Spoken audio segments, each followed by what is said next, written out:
నమస్కారం. యూట్యూబ్ ఛానల్లో యూజర్స్కి అందరికీ కూడా నమస్కారం. నా పేరు అమృత్ సూర్యప్రకాశ్ శర్మ. మాది మెలిపాక గ్రామం, మునగపాక మండలం నా జన్మస్థలం. నేను ప్రస్తుతం గాజువాకలో నివాసం ఉంటున్నాను. ఇప్పుడు ఎలక్షన్ వచ్చాయి కాబట్టి నేను యూట్యూబ్ ఛానల్ ద్వారా మీ ప్రజలందరికీ ఒకటి చెప్తున్నాను. మా గాజువాకలో ప్రతిపక్షం అండ్ అధికార పక్షం రెండు కలిపి 1000 రూపాయలు ఒక ఓటుకి ఇచ్చి కొంటున్నారు. ఈ 1000 రూపాయల ఓటు అనేది రోజుకి 68 నుంచి 70 పైసలు పడుతుంది. కనీసం మీ పిల్లలకు ఒక చాక్లెట్ అయినా కొనగలరా? మీ జీవితాలను తాకట్టు పెట్టుకుంటున్నారు. మంచి నాయకుడిని ఎన్నుకోండి. మనకి మంచి మేలు కీడు చేయకపోయినా పర్లేదు, మేలు చేయకపోయినా పర్లేదు, కీడు చేసేవాడిని ఎన్నుకోవద్దు. ప్రతి ఒక్కరు కూడా మీ మనస్సులోని ఈ నాయకుడైతే నాకు మేలు చేస్తాడు, ఈ నాయకుడి వల్ల నేను ఉన్నత స్థితికి వెళ్తాను, నా పిల్లలు ఉద్యోగ అవకాశాలు వస్తాయి, నా పిల్లలు భవిష్యత్తు బాగుంటుంది, నేను ఒక చిన్న పాన్ షాప్ నడుపుకుంటున్నాను, నా కొడుకు కూడా పాన్ షాప్ నడుపుకోవాలని నేను అనుకోవట్లేదు. ఒక రిక్షావాడు ఆ రిక్షా తోలి పిల్లల్ని చదివిస్తాడు. ఆ రిక్షా తొక్కాలి నా కొడుకు అని అనుకోవడం తప్పు. అనుకోడు, చాలా కష్టపడి చదివిస్తాడు, అనుకోడు. కానీ పరిస్థితులు కల్పిస్తున్నారు. ఉన్నవాళ్ళే అలా మీదకి వెళ్తున్నారు, లేనివాడు ఎప్పుడు ఉంటున్నారు. మా తండ్రి గారు చదువుకున్నారు, అభివృద్ధి చెందుతున్న భారతదేశం అని. నేను చదువుకున్నాను, అభివృద్ధి చెందుతున్న భారతదేశం అని. నా కొడుకు చదువుకున్నాడు, అభివృద్ధి చెందిన భారతదేశం అని.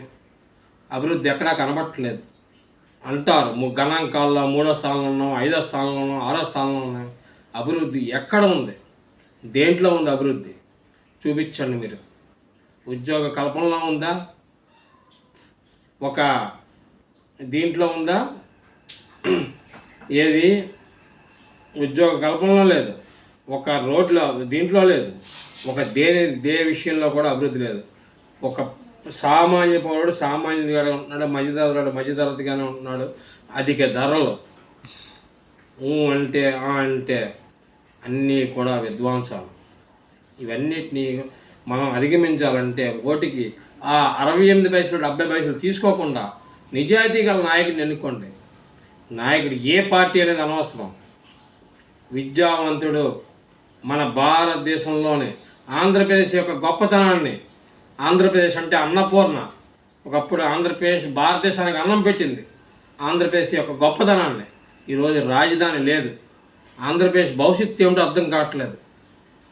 ఈ ఆంధ్రప్రదేశ్ భవిష్యత్తుని, మన పిల్లల భవిష్యత్తుని మధ్యలో పెట్టుకొని మీరు ఓటు వేసేటప్పుడు ప్రతి ఒక్కరూ కూడా మీ ఓటుని సద్వినియోగం చేసుకుంటారని కోరుకుంటూ ఫస్ట్ వీడియో మీ అమృత్ సూర్యప్రకాశ్ శర్మ, మెలిపాక గ్రామం, గాజువాక నివాసిని చెప్తున్నాను.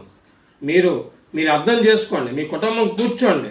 ఇంకో నాన్న, నువ్వు చదువుకున్నావు, నీకు ఏ ఉద్యోగం రావాలి, నువ్వేం చదువుదాం అనుకుంటున్నావు, నువ్వేం చేద్దాం అనుకుంటున్నావు, నా భార్యకి ఆడు 1000 ఇస్తాడో, 2000 ఇస్తాడో, 10,000 ఇస్తాడో, 5,000 ఇస్తాడో, ఏమిస్తాడో నాకు అనవసరం. నాకు ఉపాధి నాకేమిటి, నేను ఏ ఉద్యోగం చేస్తున్నాను, నా వ్యాపారం బాగుందా, నాకు ఇది బాగుందా, నాకు ఈ గవర్నమెంట్ ఉంటే బాగుందా, ఆ గవర్నమెంట్ ఉంటే బాగుందా, వేరియేషన్ చేసుకొని మీరు ప్రశాంతంగా మీ ఇళ్ళకి వెళ్ళగలుగుతున్నారా, మీ ఆడపిల్లల ఇంటికి రాగలుగుతున్నారా అన్నీ ఆలోచించి, నేను ఏ పార్టీకి కాదు, నేను ఒక బ్రాహ్మణుని, నేను చెప్తున్నాను. మీరు ఆలోచించుకొని ఏ వ్యక్తి, పార్టీని పక్కన పెట్టండి, మీ ఏరియాలో ఎమ్మెల్యే ఏ వ్యక్తి మంచివాడైతే వాడికి ఓటు వేయండి.